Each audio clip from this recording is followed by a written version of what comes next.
I'm Camelia. I welcome you all to enjoy today's video. Hope you all are well. As you know, Camelia is a psychological support group in Bangladesh. We offer emotional support with our trained and also professionals volunteer.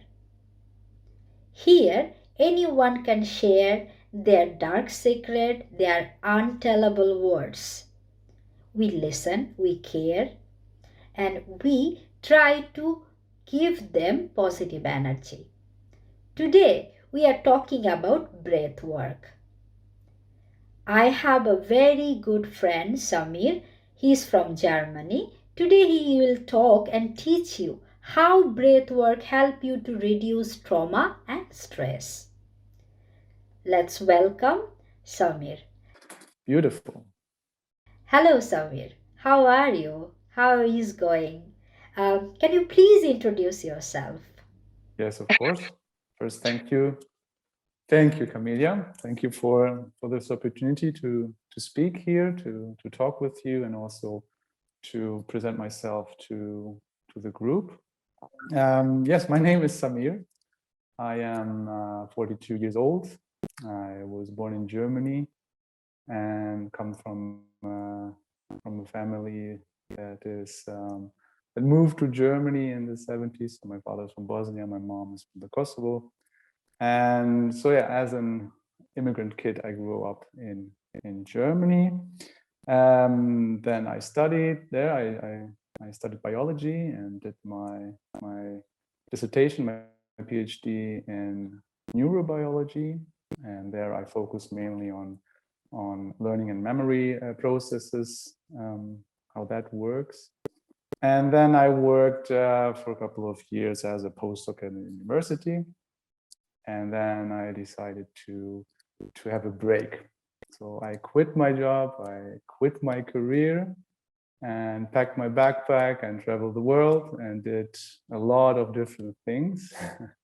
I just needed to get out and explore the world, but also explore myself. So that was the main thing why I decided to quit my status quo, my classical life, where I focused more on helping people to understand what their psyche is, to understand what is happening when you feel stressed, when you suffer from trauma, and how to release it. So I became a breathwork trainer and still learn a lot about this topic, and also combine that with spirituality, because as I said, my journey went also very deep into my being. So I wanted to understand also what is this me, what is the I that we are talking about. Yes, and so through my experience, through my journey, I go out and try to help people now. So what I experienced, by my knowledge that I have, to share it with the world. Thank you, Samir. I want to ask you, what is your philosophy of life? And can you tell us how it helps you to be happy?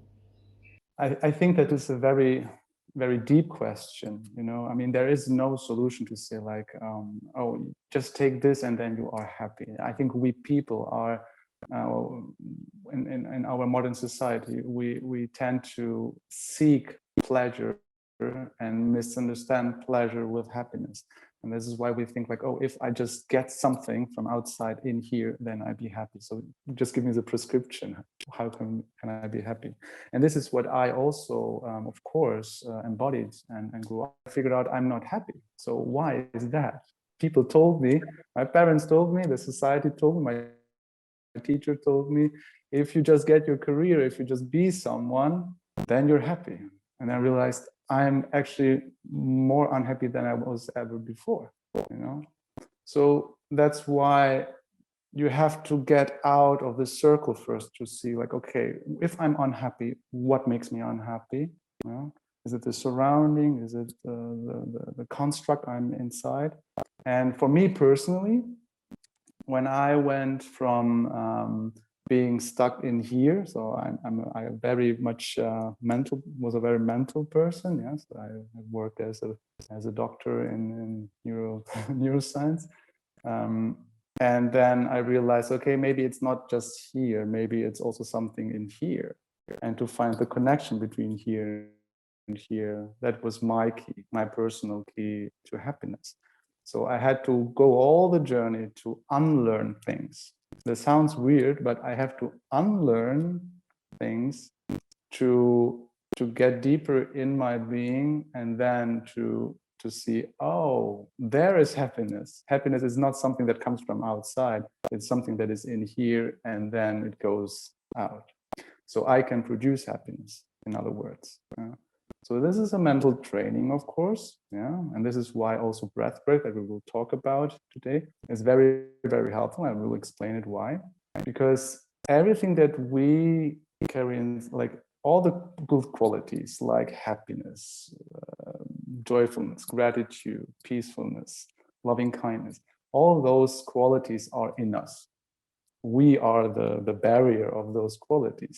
Yeah? Everything else is just pleasure. Everything else that we take from outside in us is just a short-term pleasure. It just is good at the beginning. It's like eating a chocolate cake. It is yummy, it is good, it is amazing, but after you eat it up, you feel terrible, especially if you eat 3 pieces. Then you say like, oh, and then after a while you need more of it. So you're looking to fulfill pleasurement. And we, as I said in the beginning, in our society, we somehow made it like just distorted it and said like, okay, pleasure is happiness, pleasure is happiness. And that's not the case. So my path is to be really connected with your body, and I will explain what I mean with really connected with the body in the next couple of minutes. And be really connected with your heart. With your heart, I mean my emotional center, have my nervous system aligned. So to release everything that is like from the past, the stories that I hold on to release that. And then I can basically choose what kind of mood I want to be, independent of what is happening outside. I'm learning so many things. Thank you. Um, my next question is, under what kind of circumstances should I be curious doing breathwork exercise? So breathwork is a very, very powerful,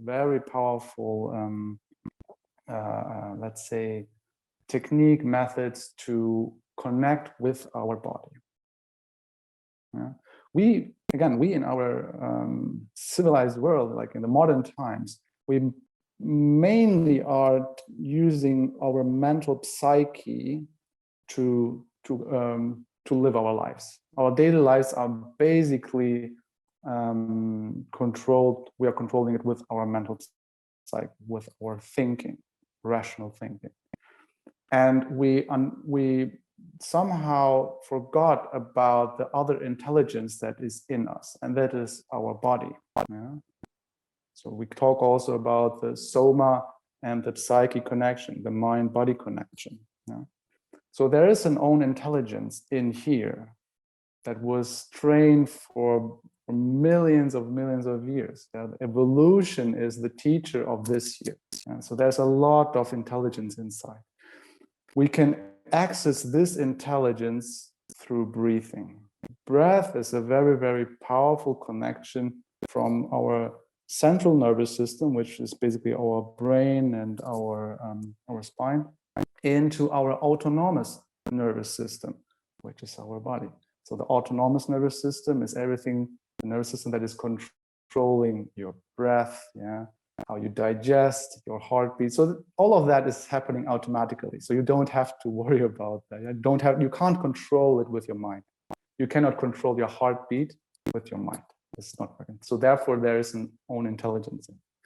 And the breath is a connection to it. When we breathe in, because every time when you breathe, yeah, you are moving your torso. And in there are a lot of nervous connections. Yeah? A lot of neurons that are connecting everywhere in the body, and they are giving the information back into the brain, into the central nervous system. So when I'm breathing, I'm moving, and I'm controlling, like, of course, my oxygen and my carbon dioxide level, which is very crucial for surviving. And interestingly, also controlling my heartbeat. So the breathing is controlled, is also connected with your heartbeat. You can also test that, like if you're measuring your pulse.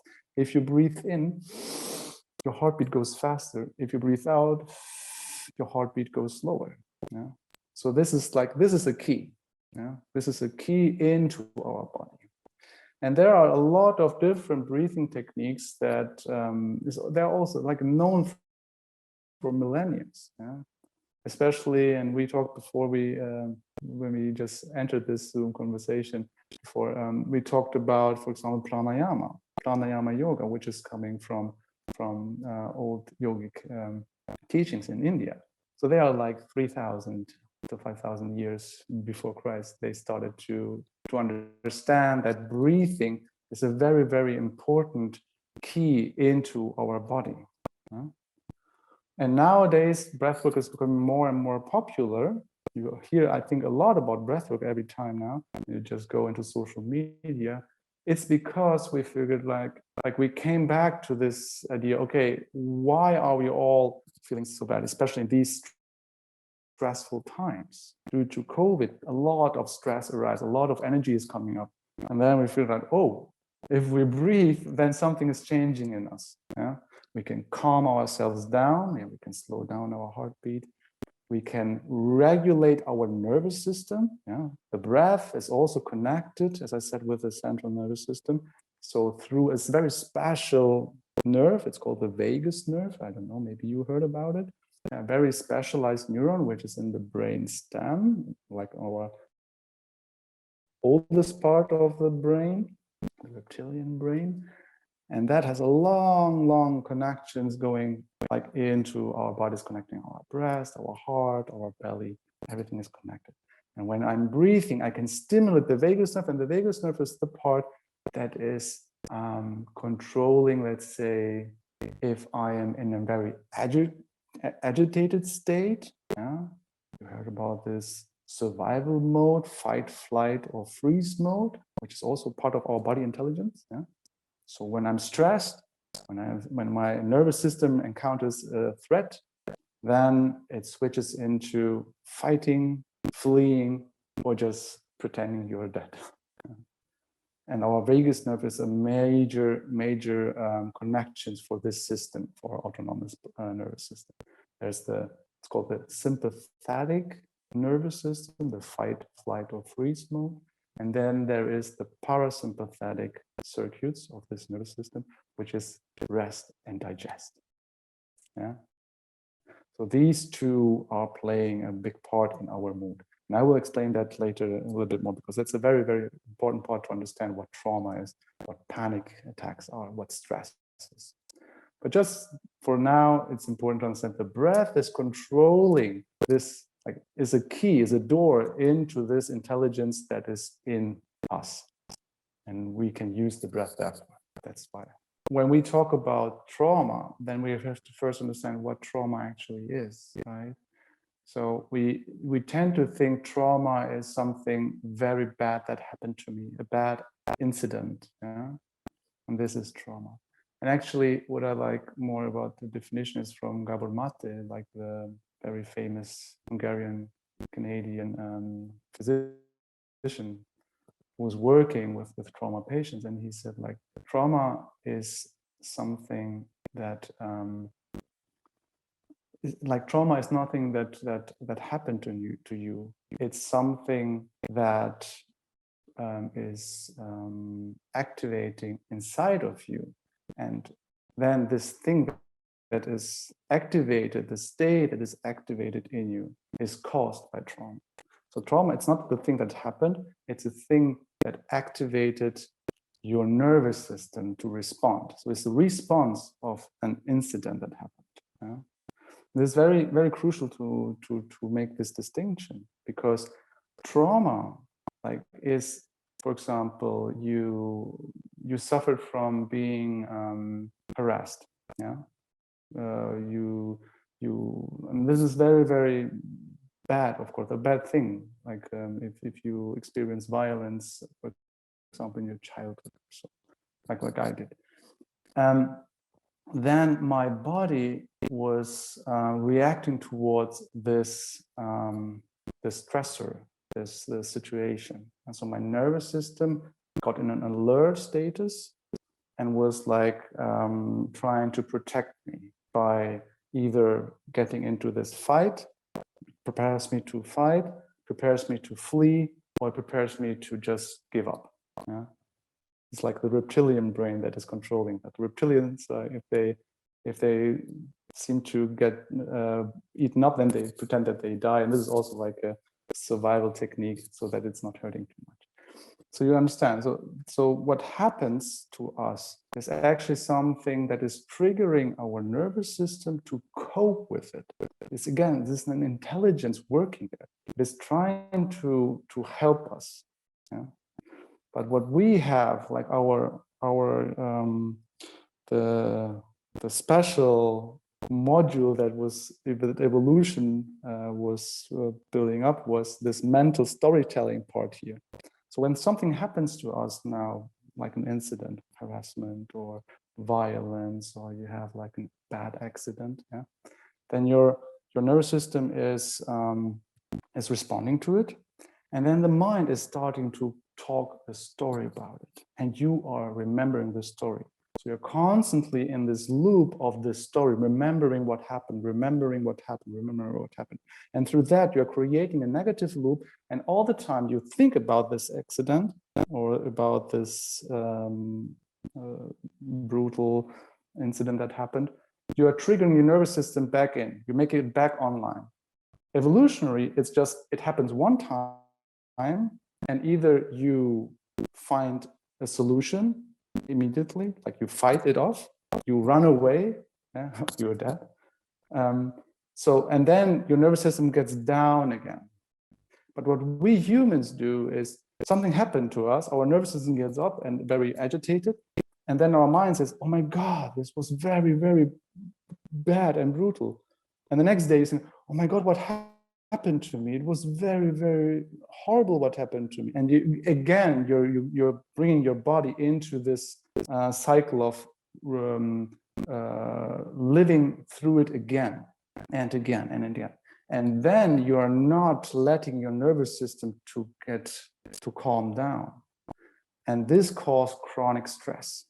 Yeah? So your body is all the time, like your nervous system is all the time agitated in the survival mode and brings you into this stress feeling. And in this feeling, you cannot really work. Yeah? It's just like you're agitated. Every time something happens, you get triggered.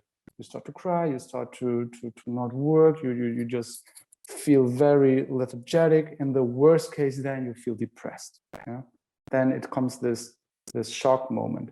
So you go completely into a mode where, say, like, I give up.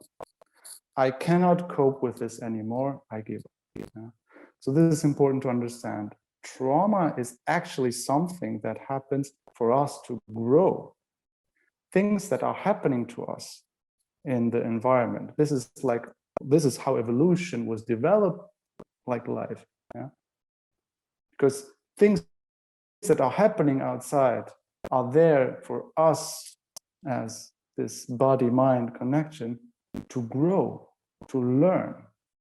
You know, if something happens to you, a stressful thing happens to you, and you manage out of it, then you say, like, wow, I'm good. I managed it. I did it. And then you feel elevated. If you didn't manage it, then you feel depressed. Like, damn, I didn't manage it. Oh my God, I got hurt. I was punished. I was this. You know, when we are this in our modern times now, I don't know, if you go to the university and you have to do your exams and you just failed your exam, it's like, I didn't make it. I'm so stupid. Remember, you see what you do. You're building a story around it. And every time you do that, your brain cannot distinguish between, is that now a threat? Is it reality? Or is it a thought? for your brain, it's always reality, always threat. Your nervous system, because it's like it's our reptilian brain working. This part of our brain can't really distinguish. It's like the modern part, like the prefrontal cortex. That's the part that is there to distinguish and make logic connections. But this autonomous system just says, "Oh, there's a threat. We go in, and we go into the survival mode." So now to go and say, like, why is breath work so, like, how can I heal from it? As I said, when you breathe, then you're controlling this connection between your body and your psyche, and both are active when you are traumatized.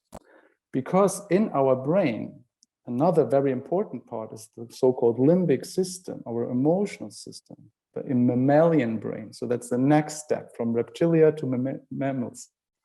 There we have like parts in our brain that are, it's like let's say a smoke detector for threat. It's like the amygdala. The amygdala is a very high specialized region in our brain, which is constantly observing what is happening outside and what is causing threat to us. And it is remembering it. Yeah. So it always remembers if you're feeling stressed, if you're feeling threat. And as much, like, if you tune your smoke detector very fine, then of course you get stressed very easily. So, and this is again like connected then to our body, to our heart, to our lungs, to our belly, yeah, because when you go into the fight or flight, and this is survival mode, the amygdala says there's a threat, we have to prepare this body to fight. So then your heart beats faster, more blood goes into your muscles, and you can fight. Yeah? That's why when you feel in a stressful situation, you feel sweat, your heart is going up, and all of a sudden, maybe you also experience that your belly feels very mushy because there's no blood in the belly anymore. You don't have to digest in this situation. All the blood, all the energy is needed for the muscles in your legs and your arms to run or to fight. You know? So this is what is happening then from this central nervous system saying, "Oh, let's go, be prepared." So to break this cycle, to say like, okay, we have to go out of this. You cannot do mentally.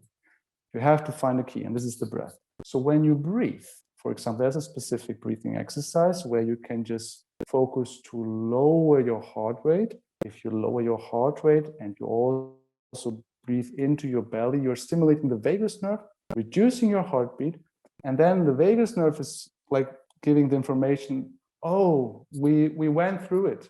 And then you switches from being in the survival mode, in the sympathetic circuits, into the relaxed mode. Now you can easily do that, yeah? Just breathe very calmly through your nose, like 4 seconds in, 8 seconds out. You have to prolong your exhalation, and you will feel after a couple of minutes, you'll feel more relaxed. And this is where you want to be, because if you feel relaxed, then you break this loop of these negative thoughts that are constantly coming. And then you can go with your prefrontal cortex, with your mental logic part, and say like, okay, let's figure out what's happening now. What happened? Why do I feel like that? Oh, something happened in the past, but it's not now. I am now here, and now I'm feeling relaxed. And so you continue to do this exercise all the time. Yeah?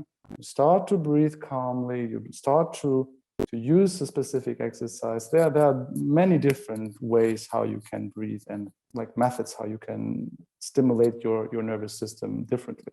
And that's what I meant now with this 4 seconds, 8 seconds, for example. This is a very nice technique to calm the system down, to give some space, to make some space in you in order to let the mental part of your psyche get back online. Because when you're in a trauma panic situation, your mental psyche is not connected anymore. This is why we feel so lost sometimes. They're like, I don't know what to do. I don't know what to do. You know, you cannot find solutions. So this is one key, for example, how breathwork can help to release, at least to break the loop.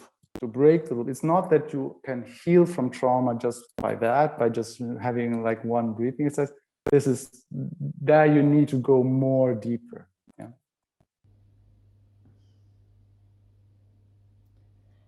Can you show us a quick demonstration and also teach us some breath work tricks so people can start with that? Again, it's more about unlearning, Yeah. because I think the majority in our modern times, yeah, I cannot tell you a number, but a very, very high percentage of people are breathing wrongly. It's a fact. There are studies, a lot of studies that show that we, in our modern times, we lost the capacity of breathing properly as our body requires it. You can see it in in children. You can still see the natural way of breathing. If you see a little child and watch it how it breathes through the belly. You see the belly is moving. Yeah? This is a natural way of breathing because we are using a very specific muscle which is lying beneath our rib cage, and it's called the diaphragm. If you breathe in, your diaphragm goes down and makes space for the lungs to inflate. And when you breathe out, the diaphragm goes back and squeeze out the air. Yeah? And as I said, like there are a lot of nerves going in here, also in the diaphragm and the belly, because this is what is like getting the information for the vagus nerve to say like, oh, if we are now resting and digesting, or if we are running and away from the saber-toothed tiger, okay? So, and what we did in our modern society, we are sitting a lot, we are sitting on computers, we're not moving in, we are more mental, we are not in our body, we are more in our head. What happens is that we start to breathe only from the upper part of our lungs. We breathe through our mouth, not through our nose. And then we get stressed. And everything, like our society is like that, we have a lot of stressors. This is also nothing that you encounter in nature so predominantly. Like a lot of sounds, a lot of artificial lights, like everything, our nervous system is recording everything of it. Sometimes you maybe still think, oh, this is not stress, this is fine. I'm sitting now in front of this this camera here, and it's like, I'm good, I'm enjoying to talk with Camelia. But my nervous system say like, dude, this is something that is not normal for you. Yeah? So it is active. My nervous system is reacting everything that is happening in my environment. Yeah? So we are stressed. And this causes that our muscles are cramping. So everything here is tense. If you're tense, you cannot breathe. What happens is that your whole metabolism, the way you accumulate oxygen, the way you release carbon dioxide is disbalanced. If this system is disbalanced, your whole, for example, the acidity of your blood is disbalanced, because that plays a role how you breathe. Yeah? Your immune system is connected to it. Your cardiovascular system is connected to it. Your heartbeat is connected to it. Your digestive system is connected. So everything is connected with breathing all of a sudden. So we have to unlearn how we breathe stressfully and to get back into this intelligence, because our body knows how to do it. You don't have to learn it. Now we have to unlearn it. Yeah? To start to breathe fully off your belly. Yeah? This is the very typical, and I show you it now, so everyone can take part of this. The yogic three-step breathing. The yogis figured that out for millennia, for thousands of years. How to get back into normal breathing. Yeah? So if you feel stuck, if you feel cramped, every morning, just do that. You can lay down, you can sit down. It's important just that your torso is free, that you're not sitting like this, okay? So make it free, your spine is erected, put one hand on your belly, yeah, and one hand on your chest, and then you breathe from below your belly button. Just imagine that it's the air that you breathe in goes into your belly. Like a balloon, you're inflating the belly, then you go up into the chest, and now you imagine as if the air is going up into your head. It's not, of course, but you imagine, like you go like, and again, and always through the nose. And all of a sudden you feel like, oh, I feel lighter. Yeah. If you cannot breathe through your belly, that means that it is your diaphragm is stuck. And this is how you have to practice. Breathe always into your belly. Just for 1, 2, 3 minutes. Try to just breathe into your belly and then go up into your upper chest, like a lower chest, upper chest, and just try to open, like hold the whole capacity of your torso to use for breathing. This is the first thing that we should start when we will wake up. Just do some proper breathing. And you will see after a couple of days, this tension here in your solar plexus will get more loose. And you have the feeling of getting more air inside of you. And you feel better. You're working for your whole acidity of your blood. You make it balancing. You balance your nervous system, as I explained it before. You're balancing your heart rate variability, the way how your heart is beating. You're building stress resilience, because if your heart is trained to go fast and slow, fast and slow, it makes it resilient against stress. You see there, like I can tell you a lot of things that are connected with the breath. Do that in the morning. This is the first thing I would recommend. Start to learn or let you unlearn the wrong way of breathing and let breathe normally. If you have children, just watch them. Just said like, show me how you breathe, son or daughter. Show me how you breathe. And you will see how they breathe. They do that naturally. And just one thing, what I didn't mention is to breathe through the nose. Also a thing that we completely forgot. We used to breathe through our mouth. The mouth is for eating and for speaking, not for breathing. This is like physiologically, it's not for breathing. The nose is for breathing. And I tell you also why, because like our body is perfectly arranged for when we are breathing through the nose. Yeah? The reason why we have this organ, why there are so many hairs, why there's a lot of saliva inside here, yeah, is because if we breathe through the nose, we filtered all the microbes, all the things that are swirling around. Yeah, so this is a filter first. Then through the moisture in our nose, we are preparing the air to get into our body temperature. This is important for the lungs so that the alveoles can really open up. So we are preparing, we're making the air warmer. And then we have specific glands inside here that are producing nitric oxide.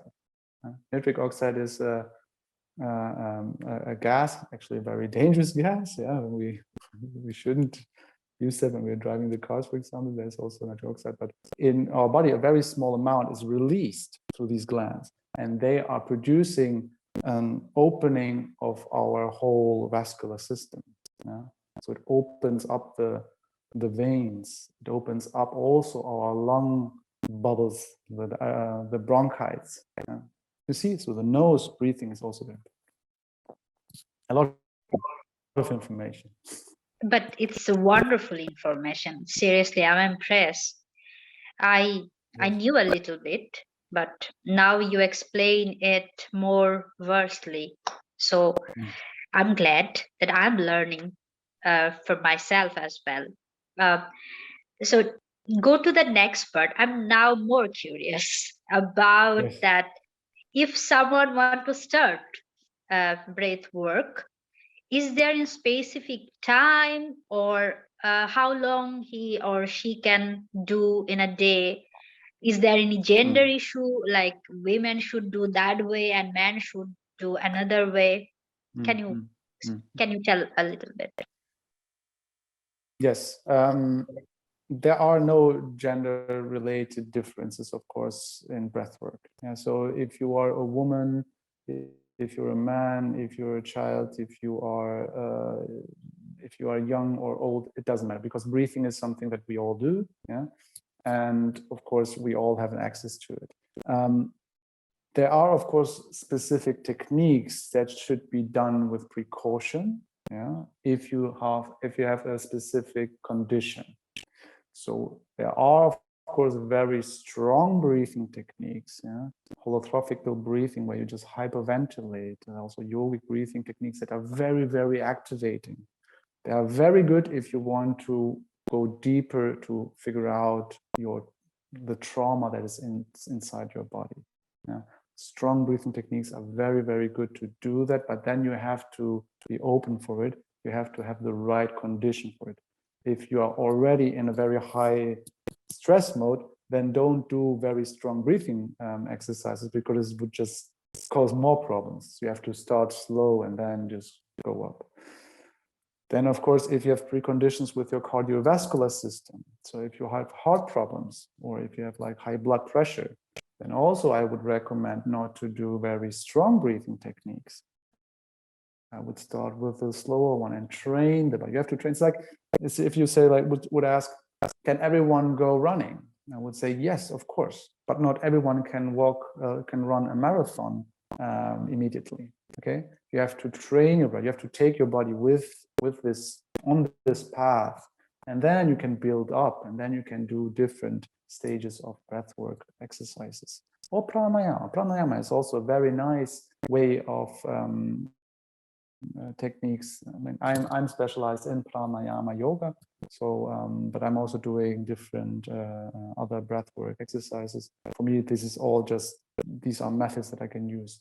And if you are familiar with Pranayama Yoga, if you do yoga already, then this is a part of it. Then yeah, this is a very nice way to start the day. Yeah. So for me, I do breathwork in the morning and in the evening hours. So in the morning, I do a little bit more activated breathwork exercises. So to bring energy, prana is the word for life energy in Sanskrit. So to bring some life energy into me, to center myself, to center my nervous system, to balance everything. Yeah, you can balance everything inside of you, all the different systems, nervous system, digestive system, endocrine system, can all balance so that you can seize the day and you can start into the day balanced and not just whooshy. And in the evening, you try to calm down. Then you can use breathing techniques like nadi shodhana. It's like the alternative breath breathing, nose breathing. Yeah, you see probably when you heard about pranayama, everyone is just seeing this. And this is one technique, nadi shodhana, where you can just calm your nervous system from the day, prepare your body for the night so that it can start to heal. In the night, our bodies are healing. Healing processes are starting in the night. So give your body the chance that it can heal properly. Yeah?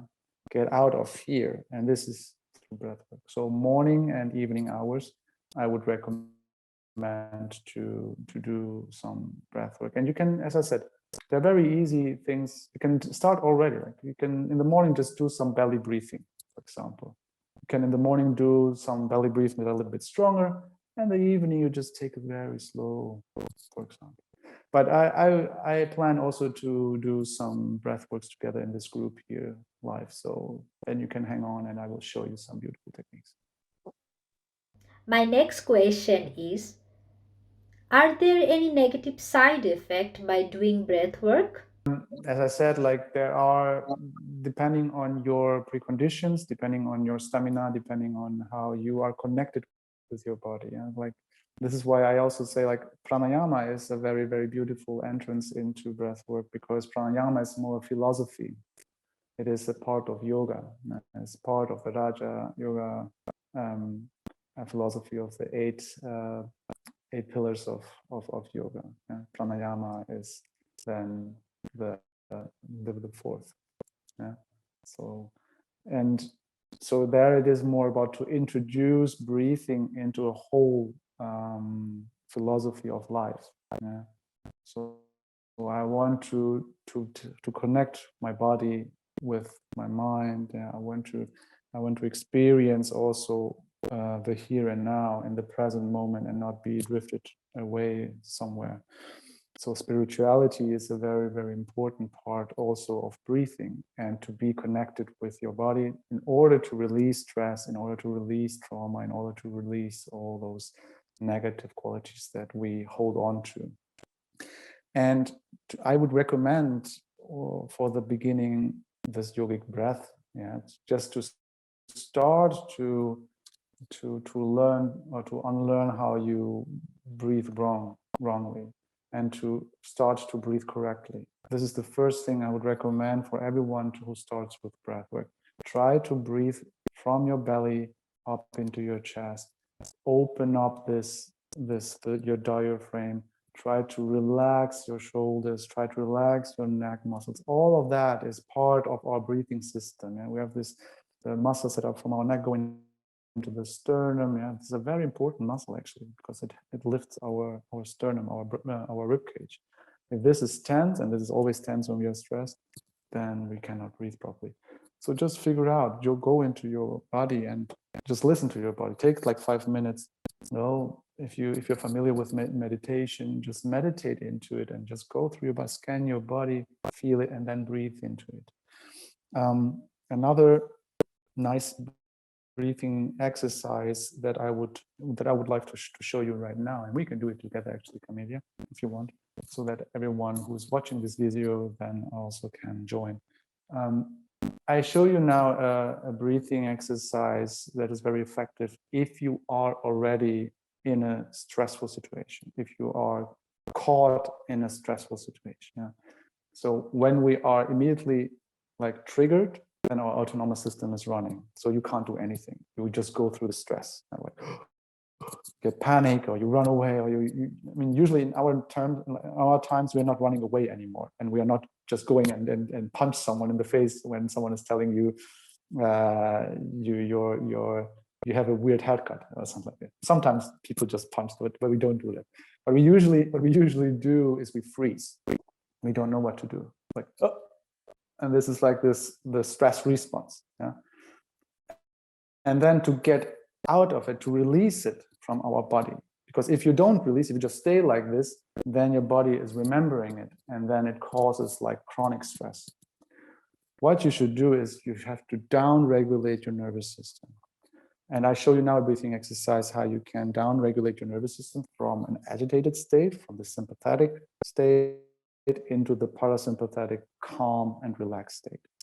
And what you do is you can stand, or you can also sit, however it is, like now we are sitting, and then you breathe into your nose very calmly on a count of 4. Then you hold your breath on a count of 6, and you exhale through your nose on a count of 8. Yeah. So you just breathe in through your nose, then you hold the breath. 1, 2, 3, 4, 5, 6. You exhale through your nose very calmly. 1, 2, 3, 4, 5, 6, 7, 8. And then you breathe again through your nose. 1, 2, 3, 4. Hold the breath. 1, 2, 3, 4, 5, 6. Exhale again. 1, 2, 3, 4, 5, 6, 7, 8. And again, repeat this pattern. 1, 2, 3, 4.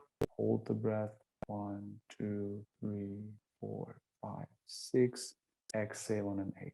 1, 2, 3, 4, 5, 6, 7, 8. Repeat this. Just continue breathing like this. Continue breathing like this. Inhalation for 4, holding the breath for 6, and exhale on 8. Yeah. This is called a box breathing. Breathing 4 seconds in, holding the breath for 6 seconds, breathing out for 8, holding for 6, breathing. What you do basically is you slow down your heartbeat, because your exhalation, as I said in the beginning, when you inhale, your heart goes faster. When you exhale, your heart goes slower. If you focus on your exhalation, you are forcing your heart to go slower. Yeah? By that, your whole nervous system gets triggered. The vagus nerve gets triggered to say like, oh, we go on the break now. The nervous system is going down. If it's agitated, only use that when you are stressed. If you hold your breath, then also you are accumulating a lot of CO2. CO2 in your blood makes your blood more acid. If you make more acid, it is good for the oxygen atoms to be released from the hemoglobin to get into your cells. So your cells are actually getting more energy. And it helps also to bring this prefrontal cortex, which is cut off from the bloodstream when you're in stress, to get this active again. So also the CO2 level opens everything inside of you a bit more. So it brings you more balance. Yeah. This is why you sometimes say to people, if they are stressed, just breathe into a bag. Yeah. CO2. And we always think like, if we are breathing, we need oxygen. No, we are getting CO2 out, and this is not so good. So as I said, this breathing technique, this box breathing technique, 4 seconds inhalation, hold it for 6, and then exhale on 8. 4, 6, 8. That's the breathing pattern. If you are stressed, use that. Excellent. Thank you so much for showing us this wonderful technique. I definitely gonna practice it for sure. Yes. Good. It's We very are, effective. Very, very effective. yeah, I will let you know, of course. I'm happy and thank you.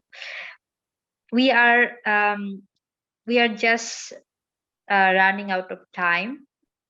It's for my last question for you. How you are planning to contribute for this group, and what's your plan? Can you tell us about it? Yes. I mean, I'm already active, as I already posted in the group. So I have my social media channels. I'm mostly active on Instagram at the moment, on Dr. Samir. And there I'm doing lives every Saturday, 9 a.m. UK time. I plan to do live sessions now at Dear Camelia group too. And I think we should then just see, also according to time differences, what would be the most appropriate time to do live sessions. I would love to do live sessions because this is more authentic, as if I just put videos on. So where you can also just directly go in, directly ask questions to me, and then do some breath work with me together in order to prepare for the day or to just release the stress. And I will post also informations about breath work, but also because I'm doing both. I'm doing breath work. I'm also in, like, my path is to be connected with the heart. My true belief is that if we are able to connect with our emotional center, with our heart, or to open our heart chakra, is it in yoga? So then we can tap into a very, very powerful source of energy. Mm-hmm.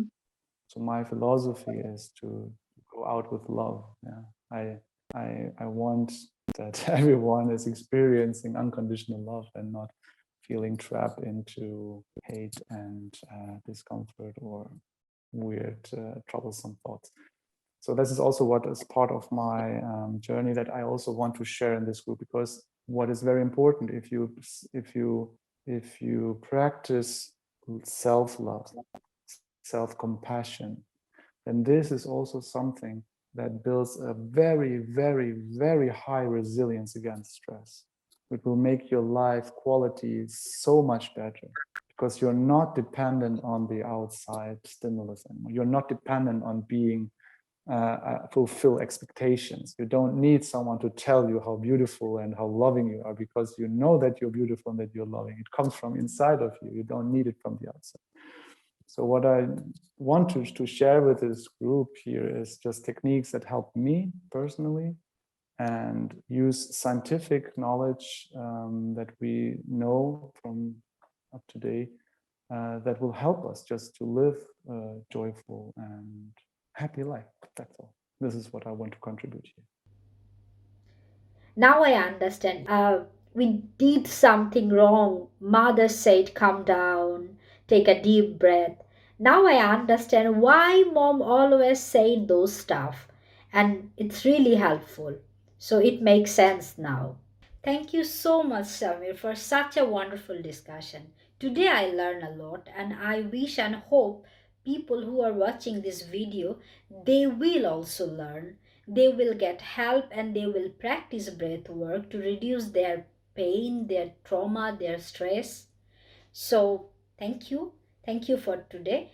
We hope we will gonna meet next soon so we can help people as much as we can. Thank you so much again from bottom of my heart, also from the people who are watching this video. See you soon. All the best. Thank you.